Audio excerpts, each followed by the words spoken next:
무작위로 남성에게 전화를 걸어서요. 성매매 영상을 퍼뜨리겠다라고 협박을 해서 1억 원이 넘는 돈을 갈취했는데.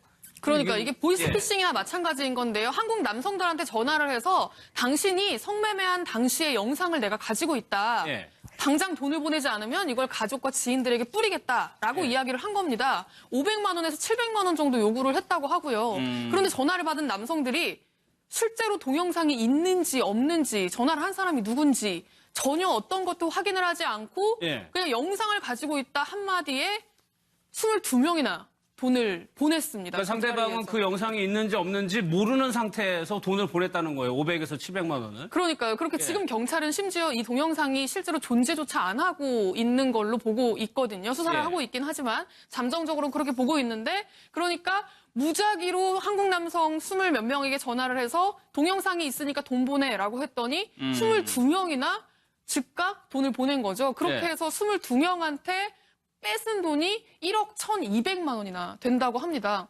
도대체 어떻게 이야기를 하면 이렇게 바로 협박에 넘어간다고 해야 될까요? 협박에 넘어가는지 저희가 좀 궁금했는데, 취재를 하는 과정에서 정말 실제로 이 보이스피싱 전화를 받은 저희 취재 기자가 있었습니다. 어떻게 전화를 해서 이야기를 하는지 이거는 실제 목소리거든요. 같이 한번 들어보시죠.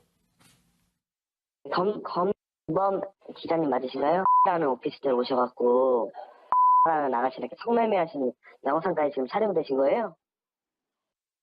저 영상은 우리 기자에게 실제로 걸려온 전화를 녹음을 한 겁니다, 바로. 예, 그렇습니다. 이제 저 상황을 좀 설명을 해드리면, 저희 기자는 저 전화를 받고 나서 바로 보이스피싱이라고 인지를 했고요. 직감을 했겠죠. 직감을 했고요. 그래서 이제 오히려 저 사람에게 추궁을 합니다. 이걸 어떻게 알았냐? 아니면은 영상이 어디 있냐? 이렇게 추궁을 하고, 이제 돈을 달라는 요구는 계속 묵살을 하고 무시를 하니까 그냥 전화를 끊어버리더랍니다. 근데 저 오피스텔 이름은 어떻게 특정이 된 거예요, 그러면?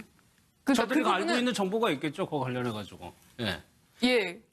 그래가지고 그랬는데, 글쎄요, 김성수 변호사님. 이 방법은 성매매를 한 경험이 있는 남성이 자기도 모르게, 그러니까 재발 저려가지고 돈을 보내게 된 사례가 되는 거잖아요. 예, 아마 지금 범죄 수법이 자세히 나타나진 않았는데, 제 예상으로는 이게 그 사이트에서 개인정보를 얻었을 거라고 하는데, 사이트가 저희도 이제 그런 관련 사건들을 해보니까 알지 않습니까? 사이트가 한 업소에 대한 사이트가 있는 것이 아니라 그 사이트에 보면 많은 업소에서 이렇게 홍보를 하고 있거든요. 근데 거기서 또 굳이 그거를 찾아서 전화를 하고 어느 업소로 갔다는 것까지 알고 있다는 거는 실제로 그 사이트 운영자들의 관련이 있는 사람이 있거나 아니면은 거기 정보를 어떻게 잘 빼낸 걸 텐데 이게 지금 그리고 바로 돈을 보냈다는 것 자체가 남성분들이 이미 오피스텔이나 이런 게 특정이 되니까 아차 싶으면서 바로 보낸 거니까 성매매를 한 분일 가능성이 높습니다. 그거를 교묘하게 이용을 한 겁니다. 교묘히 이용을 하고 어디서 하셨죠? 누구랑 하셨죠? 이렇게 얘기를 하니까는, 그리고 성매매 영상 자체가 또 성관계 영상이기도 하지 않습니까? 그리고 성매매가 또 알려지면 처벌이 되고 이러니까는 신고도 못하고 그냥 바로 돈을 보내게 되는 건데, 이게 성매매 남성들이 이런 식의 좀 사기나 보이스피싱을 많이 당하고 있는데 신고를 못하는 부분이 많아서 저희도 그런 상담도 또 많이 해봤었거든요. 그래서 조금 이게 안타까운 상황인데, 가장 좋은 거는 성매매를 당연히 불법이기 때문에 안 하는 게 제일 좋은 거겠죠. 저런 사건은 사실 이번이 처음이 아니고 잊을만 하면 한 번씩 나와요.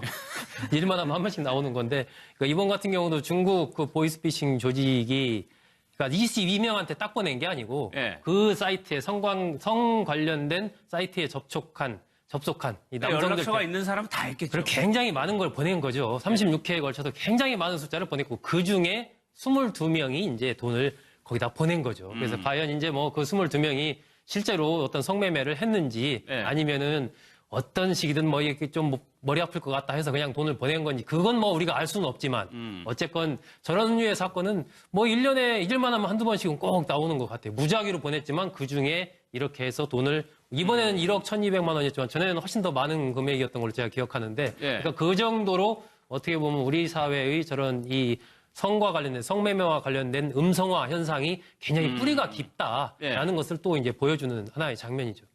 그 성매매한 오피스텔 같은 경우를, 그러니까는 직접 그 사람이 간 오피스텔이 아니라, 그러니까 불특정 오피스텔의 이름을 얘기하고, 이 여성의 이름도 사실 성매매를 하면서 오피스텔의 이름과 여성의 이름과 이런 걸 막 다 기억하는 사람이 없는데, 지금 전화를 하면서 이렇게 문득 얘기하는 거예요. 자세하게 그 이름을 정확하게 찝어주는 게 아니라 그냥 이렇게 흘리듯이 얘기하는 거죠. 무슨 오피스텔에서 어떤 아가씨랑 이렇게 쓱 얘기를 하면 이제 경험이 있는 사람이거나 아니면 혹시 뭔가 걸리는 게 있는 사람들은 그걸 이렇게 자세하게 어디라고요? 뭐라고요? 이렇게 꼭꼭 찝지 않기 때문에 이제 그 부분을 노려서 이제 한 걸로 이제 확인이 됐는데요.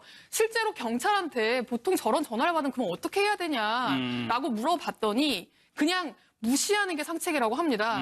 일단 무시하고 경찰에 바로 상담을 하라고 이야기를 했는데요. 이 남성들 입장에서는 아까도 말씀해 주셨지만 경찰에 괜히 신고했다가 내가 성매매한 게 정말 들통나진 않을까. 그래서 내가 오히려 수사를 받지 않을까라는 부분을 좀 걱정을 할 수 있잖아요. 그렇죠. 그래서 그 부분에 대해서도 좀 경찰의 이야기를 들어봤는데요. 같이 한번 들어보시죠. 동영상을 가지고 있다. 가족한테 보내겠다. 뭐 이런 정도니까 깜짝 놀라죠, 사람들은. 구체적으로 그 사람이 성매매를 했는지 안 했는지는 모르는 사실. 어떤 사이트에 가입된 사람들을 해킹했을 가능성이 높은데 추가로 계속 수사를 해야 될 부분입니다. 중국에서 이루어진 것이라고 본다면 이 회수가 지금 상태에서 좀 어렵다고 봐야죠. 지금 상태에서 피해자들 입장에서는 공갈 피해자거든요. 그 부분은 밝히기를 꺼려하는 사람이 많고 일단 상대방에 있는 부분에 대한 수사가 이루어질 수 있는 수사이기 때문에 전재현 변호사님, 저 사기 피해자들이 어떻게 보면 성매매 혐의를 받는 사람일 수도 있는 건데 그 부분도 수사가 가능할까요? 예, 근데 성매매에 대해서도 이제 수사가 가능하겠지만 이제 공갈범들 검거가 먼저고요. 성매매에 대한 수사도 이루어져야 하는데 만약에 진짜 영상이 있는 게 아니라면은 그 부분이 수사가 가능하기는 어려울 거라고 봐요. 어려울 것 직접적인 증거가 같아요. 없으니까. 근데 이런 거 어떨까요? 저런 전화가 오면은 동영상 저한테 보여주시면은 제가 2배로 드릴게요. 영상 좀 주세요. 이렇게 오히려 그냥 역으로 제안을 하면 어떨까 하거든요. 그러니까 영상도 확인도 안 하고 이제 돈을 보냈다는 얘기가 되는 겁니다. 근데 이게 조선족이에요, 지금? 예, 그렇습니다. 지금 검거된 49살 그 김 씨인데요. 조선족 중국인이고요. 저렇게 받은 1억 1,200만 원을 대포 통장으로 받아서 다른 통장으로 옮긴 다음에 인출하는 장면이 지금 바로 저 모습입니다. 저렇게 인출하는 장면이 은행 CCTV에 고스란히 찍히는 바람에 저 사람은 검거가 됐는데 나머지 지금 거의 조직적으로 움직이는 것처럼 보이거든요. 나머지 일당들은 지금 전혀 잡지를 못하고 있는 상황입니다. 맞아, 근데 대부분의 그리고 이번에 잡힌 일당과 저희 취재기자에게 전화한 그 일당이 같은 일당이라는 지금 보장도 없습니다. 그러니까 굉장히 여러 조직에서 이런 방식으로 한국 남성들을 협박하고 있는 상황인 걸로 지금 풀이가 됩니다. 저런 보이스피싱 조직들을 보면은 위에 이렇게 대장이 있고 그다음에 뭐 연락책이 있고 인출책 이러는데 한국에다 전화를 해야 되니까 그거는 보통 한국에서 사람을 데려가거나 아니면 한국말이 유창한 조선족을 써요. 근데 검거가 되는 거는 보통 연락책이나 뭐 인출책 같이 이렇게 밑에 있는 사람들이거든요.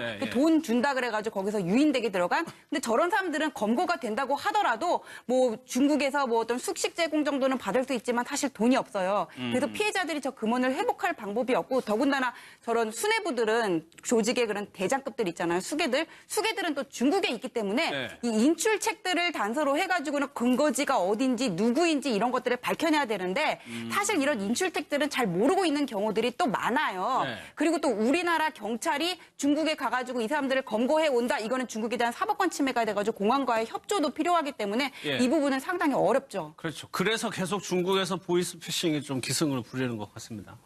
다음 사건.